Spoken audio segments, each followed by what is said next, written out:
All right, our beloved mercenaries. Let's hear it.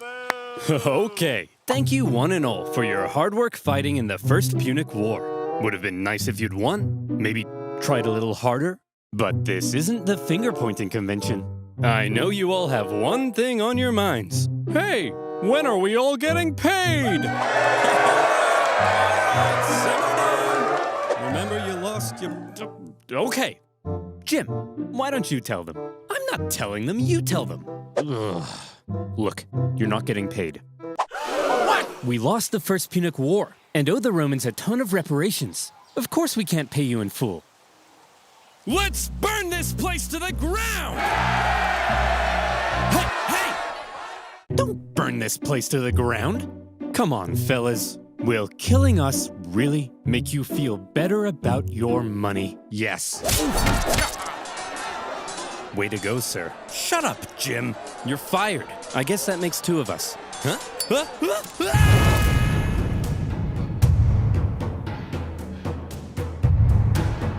In the aftermath of the First Punic War, Carthage's disgruntled mercenaries, left unpaid for all their hard work, revolted, and Carthage found itself caught up in an extremely destructive mercenary war.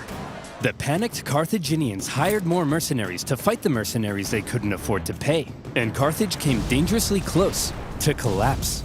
All the while, across the water, there was Rome. Ha! Look at those morons! We just kicked their ass in the First Punic War, and now their own mercenaries are revolting. Haha, yeah. Wait, First Punic War? You mean there's gonna be a second one? Well, we're definitely taking advantage of this situation. So almost certainly, yes. The Romans did in fact take advantage of the situation. Amongst the chaos, rebels on the Carthaginian island of Sardinia sent out a cry for help to Rome. Hot diggity dog, said the Romans. That's free real estate. And so in they went. Whoa! That's our island. Get the hell off. Hey, they requested our help. We're simply helping. Oh, no, you don't. Look, we're sending our own army to deal with the rebels, okay? But just to be clear, we're not trying to start a fight with you, so, don't declare war on us or anything. War! We surrender! Great. And as part of the peace treaty, we get to keep these islands. The Carthaginians were hopping mad. As if their humiliating loss in the First Punic War wasn't bad enough, the Romans now took advantage of their mercenary problem and stole their islands. This shocking land grab was pretty hard to justify, even by Roman standards. Additionally, the Romans now demanded Carthage pay them even more money on top of what was already owed. If Rome was trying to make Carthage as mad as possible, they were doing a fantastic job. The seeds of a Second Punic War were being sown, and they were being watered with Carthaginian tears. Resentment in Carthage only continued to grow. Eventually, Carthage solved their mercenary problem thanks to Carthaginian military genius and hero of the First Punic War, Hamilcar Barca. He sorted those naughty mercenaries out with some good old-fashioned atrocities, and the destructive mercenary war was over. Still, all was not well in Carthage. Mere decades ago, they were the top dogs in the Western Mediterranean. Now, after the crushing defeat in the First Punic War and a huge bill to pay the Romans, Carthage was well and truly under Rome's thumb. What on earth were they supposed to do? If they wanted any chance at regaining their former strength, there was one thing they needed now, more than anything: money. But as long as they owed Rome $1 bazillion, there was nothing they could do. Fortunately for them, amongst their ranks, there was one big hunk of a man with one big clump of a brain.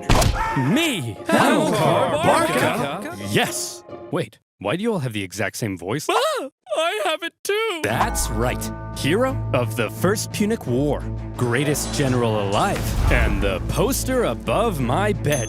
Hamilcar Barca had an idea. All right, we need money? Well, I've got one word for you. Spain.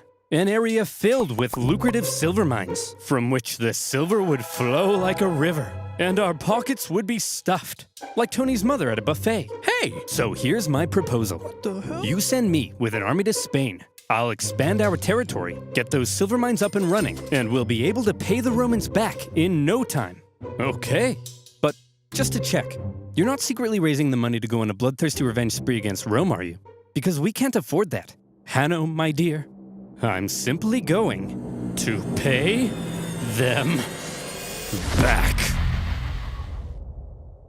Well, that wasn't reassuring. Few in Carthage were as bitter about their loss in the First Punic War as Hamilcar Barca. 98% of his brain matter had been reallocated to thoughts of revenge. He was also fed up with the Carthaginian politicians for what he deemed a cowardly betrayal when they surrendered at the end of the last war.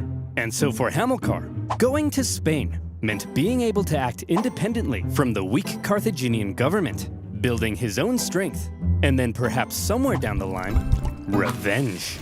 However, he wasn't going to Spain by himself. Hannibal? Yes, father? Would you like to come with me to build an empire in Spain? Oh boy, would I!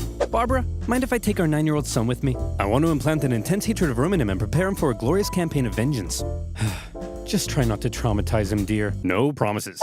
The young boy Hannibal would accompany his father, watching, learning. Boy, you see that city over there? Yes, father? That is Rome. Do you know what we do to Romans? No, father. We hate them, Hannibal. We hate them with every fiber of our being. But why, father? Can't I just play with my Digimons? No, son! They took everything from us. Our land, our wealth, our pride. Those animals. I'll tear them limb from limb. I'll burn their pathetic city to the ground. Dad? I'm sorry, son. I've just never been so proud. Keep going. I'll slaughter their people. I'll cut off their faces and wear them as masks. I love you, son. After taking Hannibal to the Temple of Baal and having him swear an oath never to be a friend of Rome, off dad and son went for their lovely beach holiday in Spain. But Spain was already inhabited by many tribespeople. And when Hamilcar suddenly showed up in their territory, they were like, "Hey, who the hell are you? What are you doing here?" "I'm teaching my son how to become a warrior like me." "Aw, well that's sweet. Well then, little guy, let's see what you got." Good boy.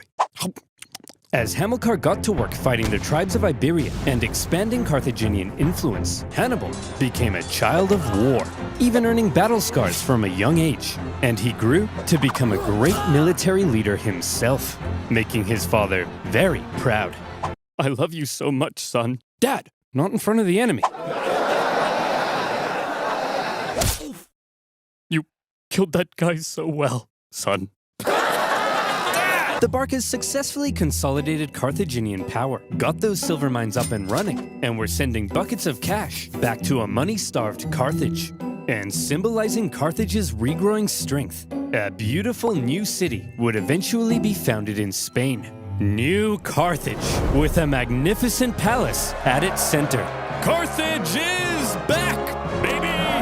What in the name of Apollo is going on here? Ah, Romans! Flowing silver mines? Dancing elephants? What are you up to, Hamilcar? I'm simply gathering the money to pay you back. Oh, okay then.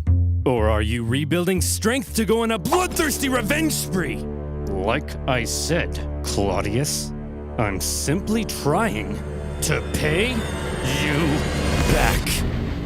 Aw, you guys are hugging. No, we're not.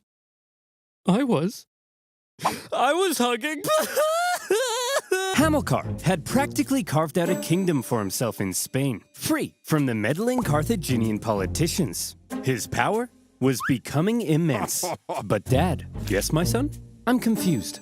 Are we really simply paying the Romans back? We're not gonna go on a bloodthirsty revenge spree? Of course we are. I'm just Carthaginian tears, a child of war, and the Carthaginian conquest of Spain. The Carthaginian recovery had been staggeringly quick, and Rome was seriously alarmed. But they were also preoccupied with ongoing wars elsewhere, including an expansionist war to the north, where they were enslaving thousands of northern Celts. So for now, to keep Carthage in check, the Romans insisted on a new treaty. See this river? The two sides agreed that everything above it was in Rome's sphere of influence, while beneath it was Carthage. Under no circumstances were the Carthaginians to expand north of that river. But for now, Hamilcar and son were living it up. Well, son, here's to many more years of successful campaigning in Spain. Now, if you'll excuse me, I just have to go fight those guys. See you later, son. I love you. What the? Oh, crap. I drowned? Oh, well. Always remember, son. You are vengeance. Also, delete my browsing history. Hamilcar Barca was tragically ambushed at a river and drowned. His son-in-law, and possibly also his lover, no further questions, took charge for a while. But he too was later assassinated, leaving finally a 26-year-old Hannibal in charge of the Carthaginian armies in Spain. Sources say the men readily accepted him as their leader. He chose to suffer the same hardships as his men. He lived in the same conditions, was often the first into battle and the last one out. And it also helped that he looked a lot like his dad. He had the total respect of his men. If he said jump, they said how high. If he said tuck me in, they said how tight. If he said talk to a girl without peeing your pants, they said that's impossible. Nobody can do that. An army that would follow him